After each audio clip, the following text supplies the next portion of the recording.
আছে সবজির সরবরাহ সপ্তাহের ব্যবধানে প্রকারভেদে সবজির দাম কেজিতে কমেছে ৩ থেকে ৮ টাকা।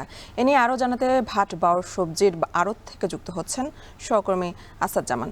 আসাদ, কোন সবজি কত দামে বিক্রি হচ্ছে আর দাম কমার কারণ হিসেবে কি বলছেন বিক্রেতারা? অ্যানি, আপনি যেমনটি বলছিলেন, আমি এখন রয়েছি মানিকগঞ্জ সদর উপজেলার ভাটবর সবজির আড়তে। মূলত এই আড়তটি শুরু হয় একেবারে যখন ভোর থাকে তখন থেকে চলে হচ্ছে ৮টা থেকে ৯টা পর্যন্ত। আর শুধুমাত্র একটি সবজির দাম মানে করলার সবজির দাম বেড়েছে। আর বাকি এই আড়তে যেসব সবজিগুলো বিক্রি হচ্ছে সেগুলো কিন্তু সবগুলোর দামই কমেছে ৩ থেকে ৮ টাকা পর্যন্ত।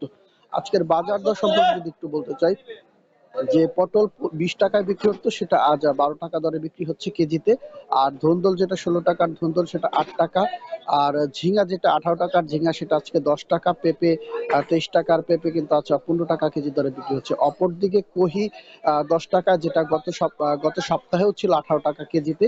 আর বেগুনের দাম অপরিবর্তিত রয়েছে, কারণ ২০ টাকা কেজিতে বিক্রি হচ্ছে। এই সরবরাহ তুলনামূলক অন্যান্য সবজির চেয়ে কম। আর শসা বিক্রি হচ্ছে যেটা হচ্ছে ১০ টাকা কেজি, যেটা কয়েকদিন আগেও আমরা বিক্রি হতে দেখেছি ১৫ থেকে ১৮ টাকা পর্যন্ত। আর কাঁচামরিচ সেটা কিন্তু ৩০ টাকার কাঁচামরিচ আজ কমে কিন্তু বিক্রি হচ্ছে ২৫ টাকায়। কচুরলতি ৩৫ টাকারটা কিন্তু বিক্রি হচ্ছে আজ ২৫ থেকে ৩০ টাকা দরে।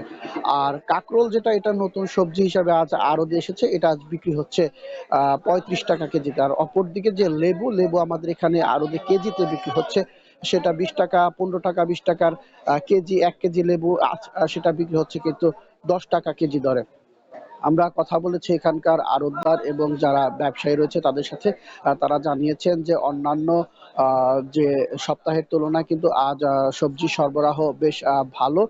শুধুমাত্র ২-১টা সবজি ব্যতীত, যার কারণে কিন্তু দামটা অনেক কমেছে। গতকালও কিন্তু ৩ থেকে ৪ টাকা কমে বিক্রি হচ্ছে। আজ সেটা বেড়ে কিন্তু ৩ থেকে ৮ টাকা পর্যন্ত নেমেছে বলে আমাদেরকে যারা বিক্রেতা রয়েছে তারা জানিয়েছেন। অপরদিকে এই যে বাজার, এই আড়ত থেকে কিন্তু অন্যান্য বাজারে কিন্তু যারা খুচরা ব্যবসায়ী রয়েছেন তারা কিন্তু এখান থেকে কিনে নিয়ে যাচ্ছেন।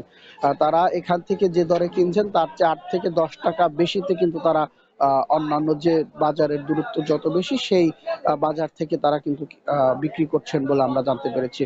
তো এই যে মৌসুম, এই গ্রীষ্মকালীন মৌসুমে সবজির সরবরাহ কৃষকদের সাথে কথা বলেছি, তারা আবার ক্ষোভ প্রকাশ করেছে যে পরিমাণ তাদের খরচ হয়, অনেক সময় তারা কিন্তু এই সবজি বাজার কিন্তু পাচ্ছেন না। এক্ষেত্রে যে বিষয়টা হয়েছে, তারা আসলে জানিয়েছে যে সবজির দাম যদি আরেকটু বাড়ানো যায় সেক্ষেত্রে তাদের জন্য ভালো হয়। তো এই ছিল আমার কাছে সবজির আড়ত থেকে সবশেষ সংবাদ। মানিকগঞ্জের সবজির বাজার থেকে জানাচ্ছিলেন সহকর্মী আসাদ জামান।